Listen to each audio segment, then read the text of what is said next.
വിവാഹത്തിന്റെ അടിത്തറ. അച്ഛോ, ഞാൻ പറയുന്നതിൽ എന്തെങ്കിലും അന്യായം ഉണ്ടെങ്കിൽ അച്ഛൻ പറയണം. ഇവരിപ്പോ പറയാൻ പോകുന്നത് ഞാൻ ഈ ഇടവക തെണ്ടിക്കാരി വന്നവനാണ്, വരത്തനാണ്. അതെ, വരത്തൻ തന്നെയാ. 40-40 വർഷം മുമ്പ് ഞാനിവിടെ വന്നതാ. വളരെ കഷ്ടപ്പെട്ടും വേലയെടുത്ത് ജീവിച്ചും കുറെ കാശുണ്ടാക്കിയതാ. ഈ ഇടവകയിൽ ആരും കണ്ടാ ദൂഷ്യം പറയാത്ത, പട്ടണത്തിൽ നിന്ന് പോലും ആൾക്കാർ വന്നാ ദൂഷ്യം പറയാത്ത ഒന്നാന്തരം ഒരു ബംഗ്ലാവ് ഞാൻ ഉണ്ടാക്കിയിട്ടുണ്ട്. ഒറ്റ ബ്ലോക്കിൽ എനിക്ക് 10 ഏക്കർ സ്ഥലമാണത്. എന്നാൽ എന്റെ നടവാതിക്ക വന്ന് ഒരു 1/2 ഏക്കർ സ്ഥലത്ത് ഇവർക്ക് വന്ന് കിടക്കേണ്ട കാര്യം എന്താ? സമ്മതിച്ചു, അത് അവരുടെ സ്ഥലമാ, അപ്പനപ്പൂപ്പന്മാർ മുതലുള്ള സ്ഥലമാ. ഞാനതിന് ഈ നാട്ടിലെങ്ങും കിട്ടാത്ത വില കൊടുക്കാമെന്ന് പറഞ്ഞു. ഇതിപ്പോ ഇത്രയും നല്ല വീടും കെട്ടിയച്ച് ഞാൻ അവരുടെ പറമ്പിൽ കൂടെ കാറ് വിടണം. അതങ്ങോട്ട് മാറ്റിയാ എനിക്ക് നല്ല ഒന്നാന്തരം ഒരു പൂന്തോട്ടം ഉണ്ടാക്കാം. എന്റെ വീടിന് വഴിയുന്ന നല്ല ഒരു ദർശനവും കിട്ടും. കാര്യം ഇത് പള്ളിമേടയാണ്, പഞ്ചായത്ത് ഓഫീസ് അല്ല. എന്നാലും പൊതുസ്ഥലത്ത് പറയേണ്ട ചില കാര്യങ്ങളൊക്കെ ഒരു പഞ്ചായത്ത് മെമ്പർ നിലയ്ക്ക് പറയാതിരിക്കാൻ എനിക്ക് നിവൃത്തിയില്ല. എടാ കൊച്ചുകുപ്പി, ഇതില് മിഖായിലേട്ടൻ എന്നാ പറയാനുള്ളത്? അച്ഛോ, ഞങ്ങള് കൂനാമൂച്ചി. അച്ചോ, ഞാൻ പറയാം. ഇത് ഞാൻ പറഞ്ഞാൽ ശരിയാവത്തില്ല. കാരണം മുഴുത്തോരെ കാണുമ്പോ ഇത് ഞാൻ വിറയ്ക്കും. എനിക്ക് വിറയ്ക്കത്തില്ല. എന്റെ അപ്പനും അമ്മയും ഓലമിടഞ്ഞ ചാണകമാരി വിറ്റുണ്ടാക്കിയ സ്ഥലമാ. എനിക്ക് ശ്രീധരൻ തന്ന സ്ഥലമാ. ആ സ്ഥലത്തൊരു കൂര കെട്ടിയാ ഞങ്ങൾ കിടന്നത്. അത് ചിലപ്പോ പാപ്പന് ഓർമ്മയുണ്ടാവും. അരിയില്ല, ഉപ്പില്ല, മുളകില്ല എന്നൊക്കെ പറഞ്ഞ് തന്റെ ചത്തുപോയ പെമ്പിള 100 തവണ കയറി ഇറങ്ങിയിട്ടുണ്ട്. അവിടെ താനും കയറിയിട്ടുണ്ട്. ചത്തുപോയ എന്റെ അപ്പന്റെ അമ്മയുടെ വേർപ്പ് ആ സ്ഥലം. ആ പറമ്പ് കൊത്തി കളയ്ക്കുമ്പോ ഞാൻ അവരെ ഓർക്കും. അച്ചോ, എനിക്ക് അവിടുന്ന് മാറാൻ പറ്റുകയില്ല. പിന്നെ ആകെയുള്ള 1/2 ഏക്കർ സ്ഥലത്ത് നിന്ന് 4 സെന്റ് സ്ഥലം ഇവർക്ക് എങ്ങനെ വഴിക്ക് വിട്ടു കൊടുക്കും? ഇയാളെ വേറെ പോകാൻ. അച്ചോ, എന്തെങ്കിലും കടുങ്കൈ ഞാൻ ചെയ്തെന്നിരിക്കും. അപ്പൊ പിന്നെ പള്ളിയിൽ നിന്നൊരു ചോദ്യം ഉണ്ടായിരുന്നു. അത് തന്നെയാ ഞാനും പറയുന്നത്. എന്തെങ്കിലും കടുങ്കൈ ഞാനും ചെയ്തെന്നിരിക്കും. എന്റെ കൈ അത്ര മോശമൊന്നുമല്ല. ഏലിയാമേ, ദൈവത്തിന് നിരക്കാത്ത വർത്താനം പറയരുത്. നിങ്ങളൊന്ന് മിണ്ടാതിരിക്കണ്ടേ മറി.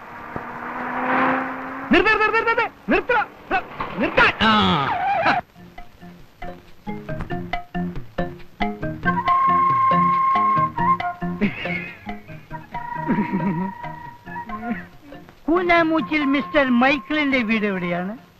ഐ ആം കോർ. അതെ, കുഴിക്കൊച്ചി. കൊങ്ങാണ്ടൂരുകാരൻ കുഴിക്കൊച്ചി. കോട്ടയത്ത് റെയിൽവേ സ്റ്റേഷനടുത്ത് സ്റ്റേഷനറി കട നടത്തുന്ന മുണ്ടക്കയത്ത് 8-10 ഏക്കർ റബ്ബർ തോട്ടമുള്ള കുഴിക്കൊച്ചി. വയസ്സ് ഈ വരുന്ന നേരത്തിൽ 61 തികയും. ഈ പ്രദേശത്തൊക്കെ അപ്പോൾ നമ്മളെ അറിയും. ചേട്ടനോട് ചില പ്രധാനപ്പെട്ട കാര്യങ്ങൾ സംസാരിക്കാണ്. ചേട്ടനോട് മാറിയിരുന്നേ. അതാണെങ്കിൽ മാറിയിടോ കൊച്ച. വണ്ടി വിട്, വണ്ടി വിടോ. കാര്യം നമ്മളൊക്കെ കത്തോലിക്കരാ. കത്തോലിക്കന് കത്തോലിക്കനോട് സ്നേഹം വേണമെന്നാ ബൈബിളിൽ പറഞ്ഞിരിക്കുന്നത്. അതെ അതെ, ബൈബിളിൽ അങ്ങനെ പറഞ്ഞിട്ടുണ്ടോ? ബൈബിളിൽ അങ്ങനെ പറഞ്ഞിട്ടില്ലെങ്കിൽ ഉണ്ടാക്കും. കത്തോലിക്കന് കത്തോലിക്കനോട് സ്നേഹം വേണം. പക്ഷേ അതിലൊരു തിരുത്തുണ്ട്. കഞ്ഞി കുടിക്കാൻ നിവൃത്തിയുള്ള ഒരു കത്തോലിക്കന് കഞ്ഞി കുടിക്കാൻ നിവൃത്തിയുള്ള വേറൊരു കത്തോലിക്കനോടുള്ള സ്നേഹം. അതാണ് എനിക്കും ചേട്ടനും തമ്മിലുള്ള ബന്ധം.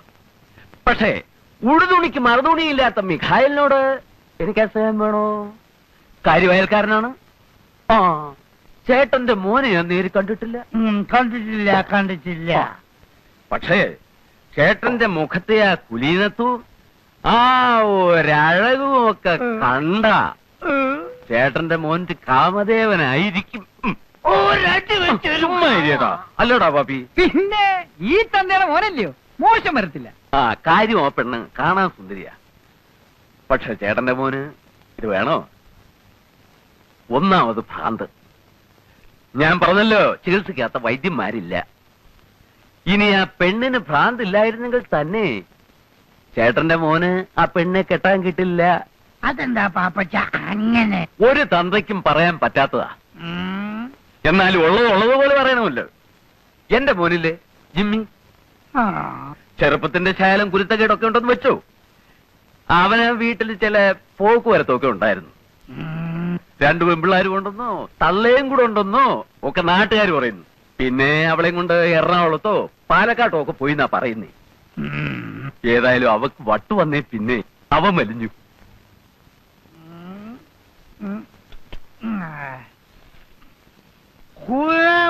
മിസ്റ്റർ മിഗേൽ ഒന്നോടാ ഇവിടെ? ഇറങ്ങി വാട പട്ടി. ഇങ്ങോട്ട് വേണേ. നീയാണോടാ മിസ്റ്റർ കുനാമൂച്ചി മികൽ?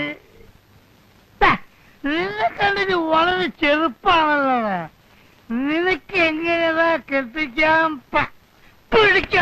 പിടിക്കും? നിനക്ക് എങ്ങനെയാ കെട്ടിക്കാൻ പ്രായ പെമ്പിളരുണ്ടായി? നിന്റെ ഒരൊറ്റ മുടി പോലും നരച്ചിട്ടില്ലല്ലോ. പാപ്പച്ചൻ പറഞ്ഞത് നുണയാണ്. നീയാണോടാ മികൈ? അല്ല, ഞാൻ മിഖേലിന്റെ ഇളയ മോനാ, കുട്ടപ്പൻ. നിന്റെ ചേച്ചി എന്താടാ ആ ഭദ്രകാളി? വിഗ്രഹം കളിച്ചെടുത്തിട്ട് നിപ്പ് നിന്നില്ല. വിളിക്കണം. എന്റെ മോനെ ചതിക്കാൻ ജന്മമെടുത്ത ആ ഭദ്രകാളിയെ ഏതായാലും ഞാനിവിടെ വന്ന സ്ഥിതിക്ക് ഒന്ന് കണ്ടേച്ചു. ചേച്ചി, ആരാടത്? ചേച്ചി ഒരു പ്രാന്തൻ അവിടെ വന്ന് നിൽക്കുന്നു. ഭദ്രകാളി എന്ത് എന്തെന്നൊക്കെ ചോദിക്കുന്നു. എനിക്ക് പേടിയായിട്ട് പാടില്ല. മോറങ്ങോട്ട്. നിങ്ങൾ ആരാ? എന്താ വേണ്ടത്? അയ്യോ,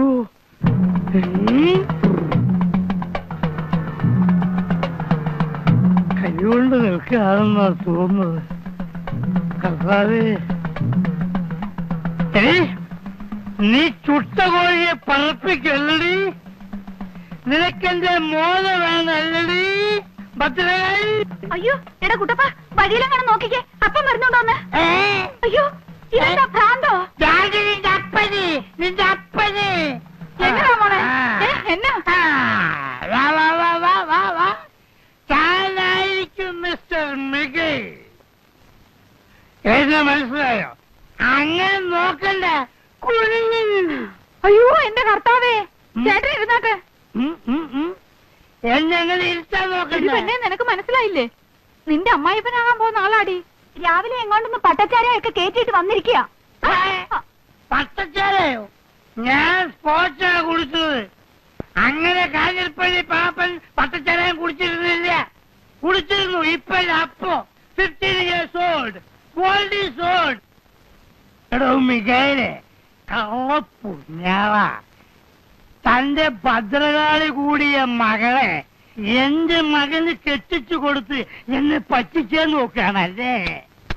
താനെന്തോടെ ഉമ്മ വെച്ച് കളിക്കണം. ദൈവത്തിന് നിരക്കാത്ത വർത്താനം പറയല്ലേ എന്റെ പൊന്നു കൊച്ചേ. ഏത് ഭദ്രകാളുടെ കാര്യ? നിങ്ങൾ കള്ളും കുടിച്ച് അതും ഇതും പറയാതെ. എടാ മികൈലെ, ഉളുപ്പില്ലാത്തവനെ. എടാ രാവിലെ വീട്ടിൽ വന്ന് അനാവശ്യം പറയരുത്. എവിടെ എന്റെ കൊട? നമുക്ക് സമാധാനം ഉണ്ടാക്കാം.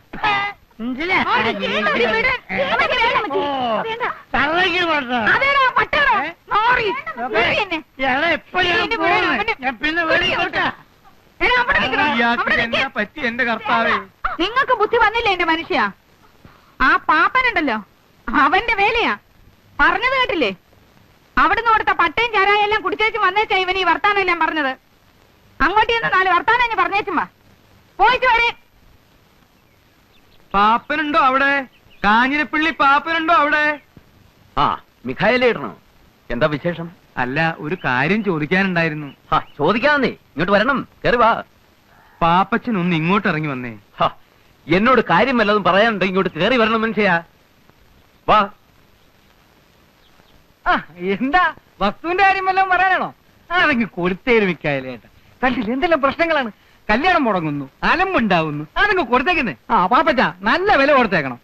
പറ്റിക്കരുത്. കാര്യം എന്തൊക്കെയാണെങ്കിലും അങ്ങനെ സീതനം കിട്ടിയതാ. അങ്ങേര് വളരെ ദേഹം വെച്ച് നല്ല ആദായം ഉണ്ടാക്കിയിരുന്നു. വസ്തു തരത്തില്ലാന്ന് വെച്ച് അയലോക്കത്തിൽ ഇന്ന് പാപ്പൻ ഞങ്ങൾ എങ്ങനെ ഉപദ്രവിക്കുന്നത് ദൈവത്തിന് നിരക്കാത്ത പണിയാ. കാര്യം എന്താണെന്ന് വെച്ചാ പറയൂ. എന്തിനാ കാടും പടപ്പൊക്കെ? എന്റെ മോൾക്ക് ഭ്രാന്തില്ലാന്ന് പാപ്പൻ അറിയാലോ. അത് കൊള്ളാം. ഇയാളുടെ മോക്ക് എന്തൊക്കെ അസുഖം ഉണ്ടെന്ന് അന്വേഷിക്കലല്ലേ എന്റെ ജോലി. എന്റെ മോളിക്കുട്ടിയെ കാണാൻ വന്ന കൊങ്ങാണ്ടൂർക്കാരനോട് പാപ്പൻ എന്നാ പറഞ്ഞേ? എന്തിനാ അയാൾക്ക് പട്ടയും പന്നിയിറച്ചിയും കൊടുത്ത് വേണ്ടാധീനം കാണിച്ച്? എനിക്ക് ഇഷ്ടമുള്ളത് പറയും. എന്റെ വീട്ടിൽ വരുന്നവർക്കേ പട്ടയല്ല, സ്കോച്ചും പന്നിയിറച്ചിയും കരിമീൻ പൊള്ളിച്ചതും ഒക്കെ കൊടുക്കും. താൻ ആരാ അത് ചോദിക്കാൻ? എന്തിനാ പാപ്പ ഇങ്ങനെ ദൈവത്തിന് നിരക്കാത്ത വർത്താനം പറയുന്നേ? ഉത്തിരിപ്പ് കടമുള്ളതാ കേട്ടോ. കല്യാണം മുടക്കുന്നത് പോലെ ഒരു കൊടിയ പാപം വേറെ ഇല്ല. ഒന്ന് പോടോ ഉപദേശി. മുകളിലൊരു തിരിപ്പുണ്ട്, നിന്നോട് ചോദിച്ചോളൂ പാപ്പ. വരട്ടെ.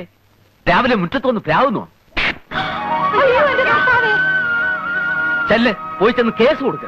ഇന്ന് ഞാൻ അവനെ ഇവിടുത്തെ ഏലിയമ്മേ എന്തിനാണ് താൻ എന്റെ ആമ്പറന്നവനെ തല്ലിയത്? തല്ലുകൊള്ളും പറഞ്ഞേക്കാം. തന്റെ കുടലി ഞാൻ എടുക്കും. ഞാൻ പെണ്ണ് വേറെ. ഏലിയമ്മേ പകരം വീട്ടിൽ നിന്ന് നമ്മളല്ല ദൈവമാണ്. എടാ എന്റെ മോക്ക് ഭ്രാന്താണെന്നില്ലേ? ചത്തുപോയ തന്റെ തന്തയ്ക്കും തള്ളയ്ക്കും കെട്ടിയേക്കോടാ ഭ്രാന്ത്. എടി എലി, ഞാൻ ആള് പെശക. ചൊണയുണ്ടെങ്കിൽ തല്ലടാ. ഏലിയമ്മേ. കോഷണ്ടി ചാണത്തലയാ. പള്ളിയെ മുടിപ്പിച്ചുണ്ടാക്കിയ കാറ്റിന്റെ മൂപ്പ്